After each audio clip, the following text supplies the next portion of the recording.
आकाशवाणी भोपाल से प्रस्तुत हैं प्रादेशिक समाचार।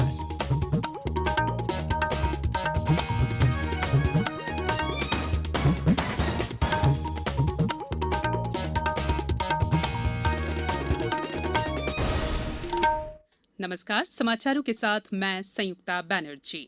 पहले मुख्य समाचार। प्रदेश में भाजपा 19 सीटों पर और कांग्रेस 9 सीटों पर निर्णायक जीत की ओर। देर रात तक आएंगे अंतिम नतीजे। बिहार विधानसभा में एनडीए गठबंधन बढ़त की ओर।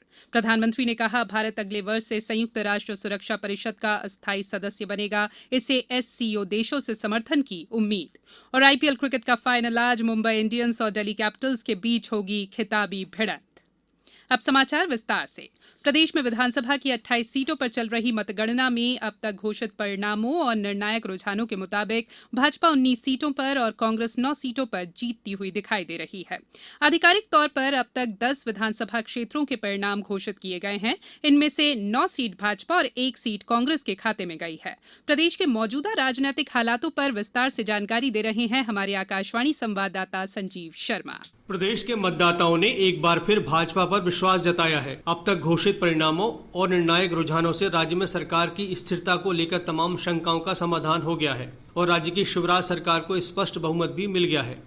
इन चुनाव में कांग्रेस को करारा झटका लगा है। चुनावी नतीजों से खुश मुख्यमंत्री शिवराज सिंह चौहान ने कहा कि राज्य की जनता ने एक बार फिर विकास और जन कल्याण के लिए संकल्पित भाजपा को मध्य प्रदेश की जिम्मेदारी सौंपने का निर्णय लिया है। ये भारतीय जनता पार्टी की विचारधारा की, प्रधानमंत्री जी के आशीर्वाद की, जनता के प्रति विकास और जन कल्याण हम करेंगे इस विश्वास की। लेकिन भारतीय जनता पार्टी के कार्यकर्ताओं ने अनथक परिश्रम किया। हमारे प्रदेश अध्यक्ष श्री विष्णुदत्त शर्मा जी के नेतृत्व और सारे नेता बीजेपी के एकजुट होकर लड़े। राज्य के 14 में से 11 मंत्रियों ने जीत हासिल की है, जबकि इमरती देवी, ऐंदल सिंह कंषाना और गिरिराज दंडोतिया अब तक की स्थिति के मुताबिक हार की स्थिति में है। भाजपा को इन चुनाव में कांग्रेस से करीब 10% अधिक वोट मिले हैं। वहीं पिछले विधानसभा चुनाव की तुलना में भी भाजपा ने वोट प्रतिशत में खासी बढ़ोतरी की है।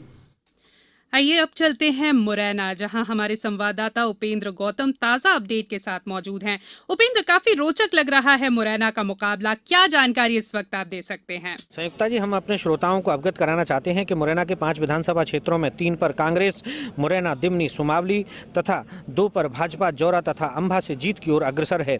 यहाँ तक मैं बता दूं आपको, जौरा विधानसभा क्षेत्र से सूबेदार रजौधा की जीत लगभग तय मानी जा रही है। इसी तरह कांग्रेस प्रत्याशी अजब सिंह कुशवाहा की सुमावली विधानसभा क्षेत्र से जीत तय मानी जा रही है।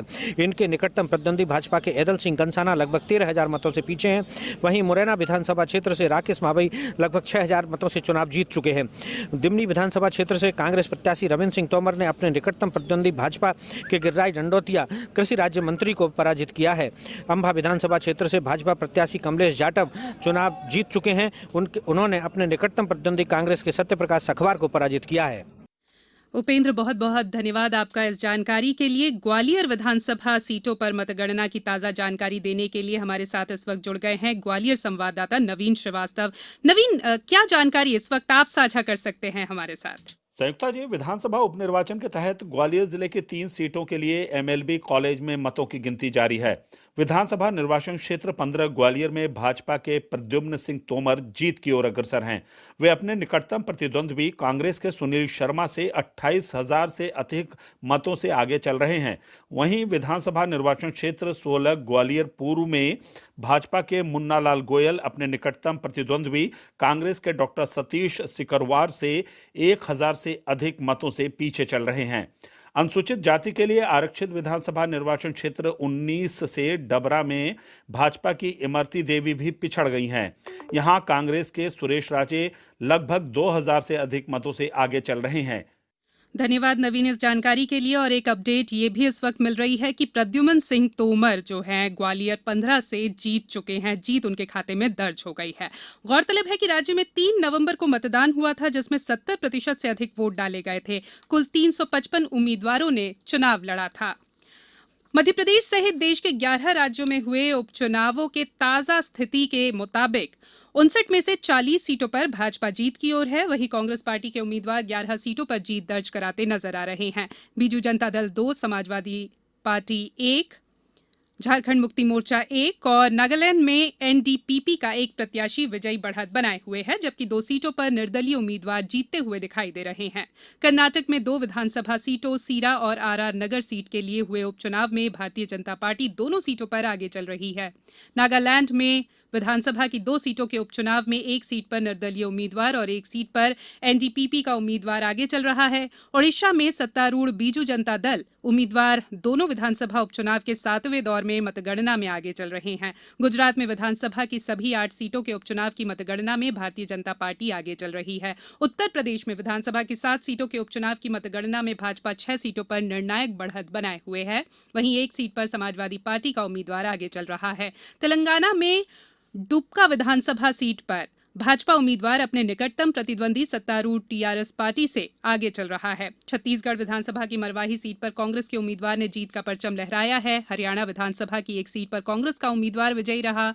झारखंड की 2 विधानसभा सीटों में से 1 पर कांग्रेस और 1 सीट पर झारखंड मुक्ति मोर्चा का उम्मीदवार जीत की ओर बढ़ता हुआ दिखाई दे रहा है। मणिपुर में सत्तारूढ़ भारतीय जनता पार्टी 4 सीटों पर आगे है, जबकि 1 सीट पर निर्दलीय उम्मीदवार बढ़त बनाए हुए है।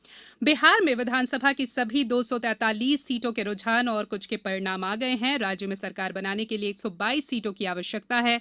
अंतिम परिणाम देर रात तक मिलने की संभावना है। ताजा रुझानों के मुताबिक एनडीए गठबंधन 123 सीटों पर बढ़त बनाए हुए हैं। राष्ट्रीय जनतांत्रिक गठबंधन में शामिल भारतीय जनता पार्टी 67, जनता दल यूनाइटेड 40, विकासशील इंसान पार्टी 4, हिंदुस्तान अवाम मोर्चा 3 सीट पर आगे है। वहीं महागठबंधन 103 सीटों पर आगे चल रहा है। इस गठबंधन में राष्ट्रीय जनता दल 73, कांग्रेस 19 और वामपंथी पार्टी 18 सीटों पर फिलहाल आगे है। कोविड-19 से बचाव और सुरक्षित रहने के 3 उपाय। मास्क लगाएं, 2 गज दूरी है जरूरी, सुरक्षित दूरी रखें, हाथ और मुंह साफ रखें। ब्रेक के बाद एक बार फिर बुलेटिन में आप सभी का स्वागत है। प्रधानमंत्री नरेंद्र मोदी ने कहा है कि भारत अगले वर्ष से संयुक्त राष्ट्र सुरक्षा परिषद का अस्थायी सदस्य बनेगा और उसे एससीओ देशों से समर्थन की उम्मीद है। एससीओ सदस्य देशों के राष्ट्राध्यक्षों की 20वीं शिखर बैठक को आज वीडियो कॉन्फ्रेंसिंग के जरिए संबोधित करते हुए प्रधानमंत्री ने कहा कि भारत शंघाई सहयोग संगठन एससीओ के देशों से मौजूदा वैश्विक वास्तविकताओं के अनुरूप संशोधित बहुपक्षवाद के लिए पूर्ण समर्थन की उम्मीद रखता है। देश में कोविड-19 से स्वस्थ होने की दर बढ़कर 92.56% हो गई है। पिछले 24 घंटों के दौरान 42,000 से अधिक मरीज ठीक हो चुके हैं। स्वास्थ्य मंत्रालय ने बताया है कि अब तक कुल 79 लाख से अधिक लोग स्वस्थ हुए हैं। वर्तमान में 5.96% सक्रिय मामले हैं। बांधवगढ़ टाइगर रिजर्व के संयुक्त संचालक देवांशु शेखर ने प्रधानमंत्री द्वारा शुरू किए गए जन आंदोलन में सहभागिता करते हुए लोगों से कोरोना से बचाव के लिए मास्क पहनने और बार-बार हाथ धोने तथा 2 गज की दूरी का पालन करने की अपील की है। मेरी यहाँ जिले के समस्त वासियों से पार्क प्रबंधक की तरफ से ये अपील है कि कोरोना के खिलाफ जो हमारा युद्ध है, यद्यपि वो सही दिशा में जा रहा है, परंतु अभी हम लोगों ने इस युद्ध को जीता नहीं है। अभी भी हमें उतने ही सजग और सतर्क रहने की आवश्यकता है जैसा कि हम अभी तक करते आए हैं। तो ये अति आवश्यक है कि कोरोना के खिलाफ जो भी निर्देश शासन की तरफ से, मेडिकल बोर्ड की तरफ से प्रसारित किए गए हैं, उनका हम सतत पालन करें।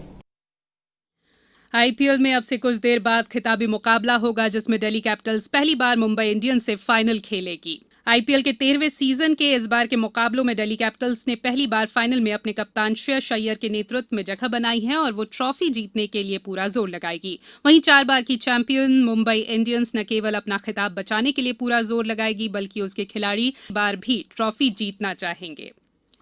अब कुछ समाचार संक्षेप में। प्रधानमंत्री नरेंद्र मोदी 12 नवंबर को नई दिल्ली स्थित जवाहरलाल नेहरू विश्वविद्यालय परिसर में वीडियो कॉन्फ्रेंसिंग के जरिए स्वामी विवेकानंद की आदमकद प्रतिमा का अनावरण करेंगे। मुंबई में टीआरपी घोटाले के सिलसिले में पुलिस ने रिपब्लिक टीवी के डिस्ट्रीब्यूशन प्रमुख को गिरफ्तार कर लिया है। इस सिलसिले में अब तक 12 लोगों को गिरफ्तार किया जा चुका है और शांति और विकास के लिए विश्व विज्ञान दिवस आज मनाया जा रहा है। उपराष्ट्रपति एम वेंकैया नायडू ने कहा है कि विज्ञान का सही मायने में उद्देश्य लोगों की जिंदगी में खुशी लाना और उनके जीवन को बेहतर बनाना है। अंत में बुलेटिन के मुख्य समाचार एक बार फिर। प्रदेश में भाजपा 19 सीटों पर और कांग्रेस 9 सीटों पर निर्णायक जीत की ओर। देर रात तक आएंगे अंतिम नतीजे। बिहार विधानसभा में एनडीए गठबंधन बढ़त की ओर। प्रधानमंत्री ने कहा भारत अगले वर्ष से संयुक्त राष्ट्र सुरक्षा परिषद का अस्थायी सदस्य बनेगा, उसे एससीओ देशों से समर्थन की उम्मीद। और आईपीएल क्रिकेट का फाइनल आज मुंबई इंडियंस और दिल्ली कैपिटल्स के बीच होगी खिताबी भिड़ंत। इस बुलेटिन में इतना ही। बुलेटिन के अंत में एक अपील, मास्क और 2 गज की दूरी, हाथ धोना भी है जरूरी। नमस्कार।